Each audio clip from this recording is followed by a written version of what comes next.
Because you know I'm all about that bass, no trouble. I'm all about that bass, no trouble. I'm all about that bass. Hello and welcome back. It's the start of another weekend. Generally, given how I work on a weekend, I like to take kind of Friday evening kind of easy and maybe plan out what I'm going to be working on Saturday and Sunday and kind of get my materials and everything together and just, ease into the weekend. But this weekend is an exception. I want to jump right in. It's Friday after work.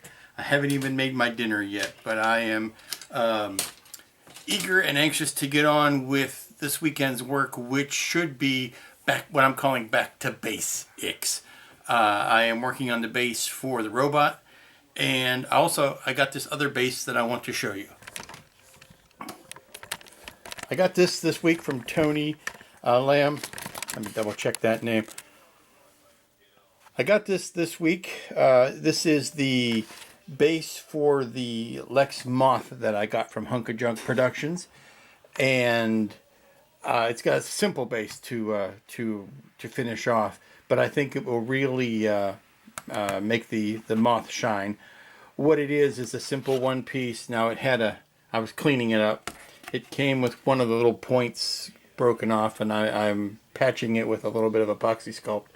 But what it is, it's basically a one-piece mold, one-piece base, and it needs some cleanup. But what I'm going to do is take this base, put it on a solid circle that I've just cut out of plastic.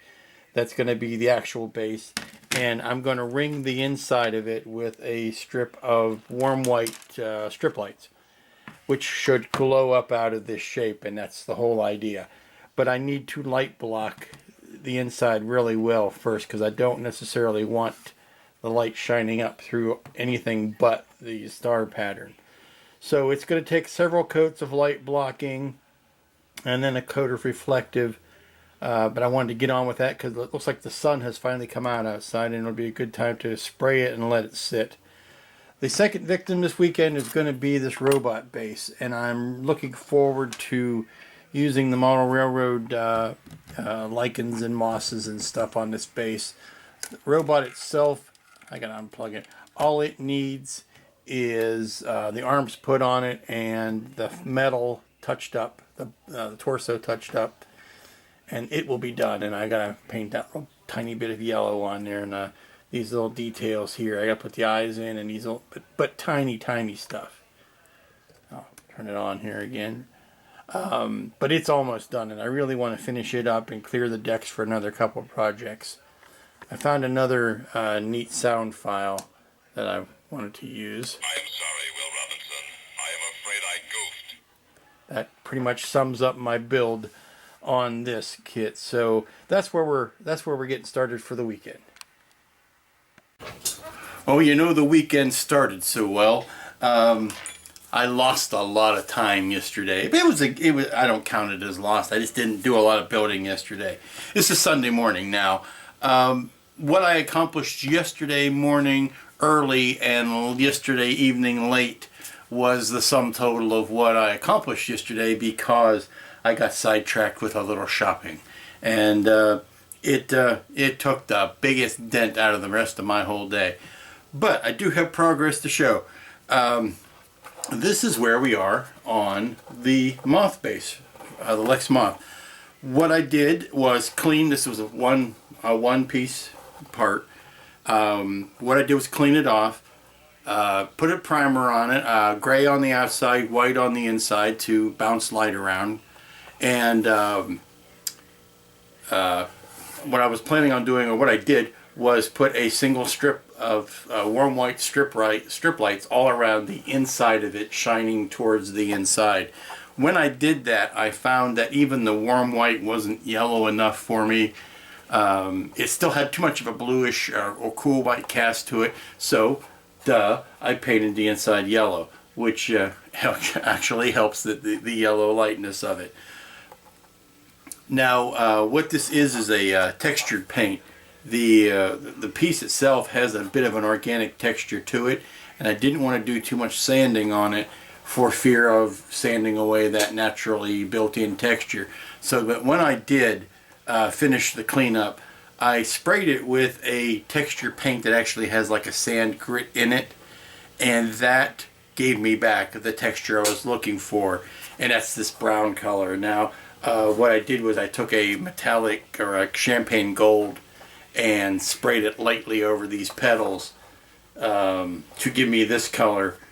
And what I'm going to do now, and then I put the base on it, which is just a solid piece of heavy PVC plastic that I put 1 minute epoxy, and I epoxied it to the base. And of course, everything is painted on the inside that yellow to reflect the light around. But I did consciously overhang this so that I could, sand it down smooth. And then what I'll do with that is I want to do a silverish metallic over this outside ring. And what I've done is I whipped up a real simple mask on the vinyl, and I'll just place it down here to protect these bits while I am spraying the outside. But first I want to sand down this outside edge and make it nice and even. And then once I get that so far down the road, then I will show you work on the other robot base that I want to accomplish today. Okay, I'm back from the disc sander, and what I did is I just evened off that edge by running it around the disc sander, and you'll see I scuffed up maybe a little bit around the top. But now I'm going to mask off this center and repaint that outside edge, and this base will be done. This was a very quick, simple little project. I want to show you the desired effect. Let me clear some space in here and find where the jack is. Now there's one thing that's a little bit off about this base, and that is when I built the Moth that goes on the base, I did not have the base because Tony had not released the base, and I didn't know when it was coming, so I wanted to go ahead and get the Moth done. And all of the toes on the Moth have been designed or constructed in such a way that everything is touching the ground. They're all flat on the surface. When I put the legs in, I put them in with a little bit of epoxy so that I can move them around and make sure all of the toes were making contact with the level surface. The problem is when it goes on the base as is intended, now some of the toes aren't touching the base because the base itself is not flat. There's no, I would have to readjust the arms a little bit so they kind of overlap. I mean, I like the way this looks, but now some of the toes don't touch the ground, so don't look at that too carefully. But here's what it looks like with the lights on it. Ta-da! And let me turn off this overhead light so that you can see. That's really the desired effect. And I will turn off the room light so that you get even more dramatic. It's a nice yellowish light coming up out of the base that's reflecting nicely off of the translucent wings and all of that. And that's just a simple string of, you can see I got a bit of a light blocking issue coming through here, and that's just where the paint got sanded off. So some primer over that, and then some of the texture paint, and then the final silver will take care of that. But that's this base, and then we'll move on to the other. I have been chastised in the past for not adequately showing what materials I'm using, so I wanted to make sure I covered that. The textured paint I was talking about is this Rust-Oleum, and this particular one is a brown, but I also have the sand color, and what it is a very thick paint. It's got grit in it, it's got sand grits in it or something, but it will give you a nice texture finish that is also nicely multicolored, as well as having an actual grit texture to it. But one word of warning, it will fill in detail like a mofo. So I only use it on flat surfaces or places, particularly bases, where I'm trying to fill in a lot of texture or fill in a lot of gaps, because like I said, it will clog up and fill up like you won't believe. But that's what I'm using for this brown base, and then I'm going to dust a a silver metallic on that after this has good and set up. This is the sand color that I use. It's called Caribbean sand. I use this on the mummy base to simulate sand. I'm using it on the robot base to simulate dirt. Even if you paint over top of it, it does such a nice job of filling in cracks and then creating texture that I recommend these both very highly. When I had mentioned that yesterday I had gone shopping, one of the toys I bought for myself is this ultrasonic cleaner. I had been told many times in the past, and I finally got off my duff to get one, as far as the virtues of using them to clean your airbrush, and also technical pens, which I have but don't clean as often as I should. So you can see, as soon as I got this home, I plugged it in, and I've been cleaning every brush and thing, even some old airbrushes that I pulled out of cold storage that I'm trying to bring back to life. And you could tell by the fact that that was clean water when it went in. And these were brushes that I thought I had done a pretty good job of cleaning. But you know, you put them in there and let it go for 3 minutes, and I'm surprised at how much cleaning there was still yet to be done. When I went shopping yesterday, I had a couple of things in mind that I wanted to pick up, but then I got caught up in the oh but maybes. Oh but maybe there's something in this shop. Oh but maybe I should check this other place. This wonderful little corner cabinet, I went to the place where I got the glass for these cabinets that I built. Every once in a while I go back to that store, for lack of a better term, and check to see what they've got in, you know, any new cases or any new products. And I found this perfect little corner cabinet with adjustable shelves, which are key. You got to have adjustable shelves when you're dealing with models, because you never know how big your models are going to be. Now, the selling point to this is that it is a perfect size for this Cylon kit. Fits nicely in the corner. It's got adjustable shelves. I could put the Vipers up on the top shelf, but it is the perfect size for this Cylon. The only problem with it when I bought it is that it had a busted lock on it. Well, that's no big deal, because I don't need to lock my cabinets. I just need to have a little magnet to keep them closed. So I took the top of it off, unscrewed the lock, got it out, and I need to put a little catch magnet down here to keep it closed. And then I'm going to cover the bottom shelf with a red piece of fabric that I've got, which I think it will do quite nicely. But the things you find when you check your shops.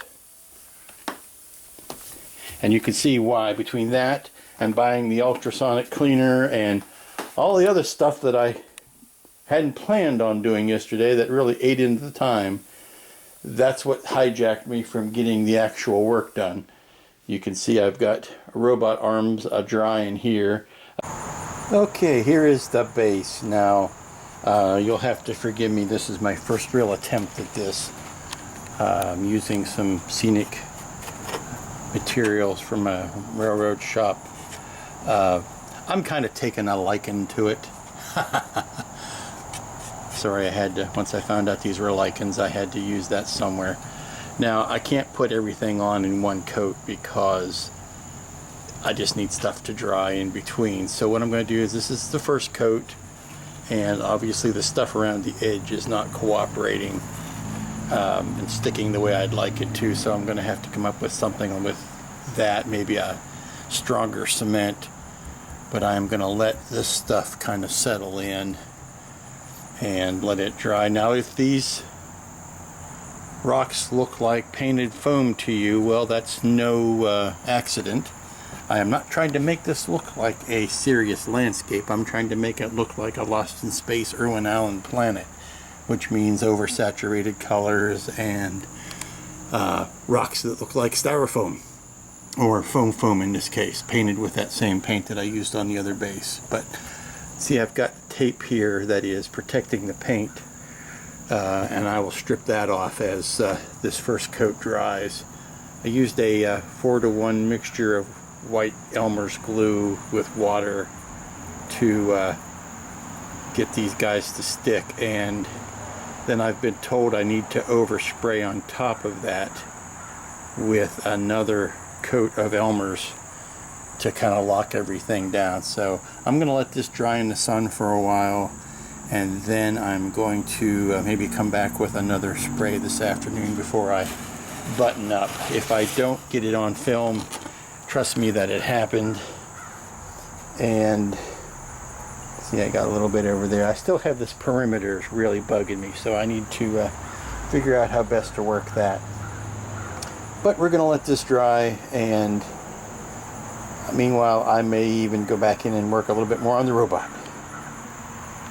I just pulled off the tape where the robot will be standing. I don't want to have to try to fight the glue to get that tape off. It just uncovers those plugs. Okay. This is where we're going to leave it for this weekend. It's taking a lot longer to dry than I thought it would, and I guess that's because of all the watered down Elmer's. And I'm having problems getting it to stick here, so I may have to resort to something stronger. But I'm going to let it set overnight at least.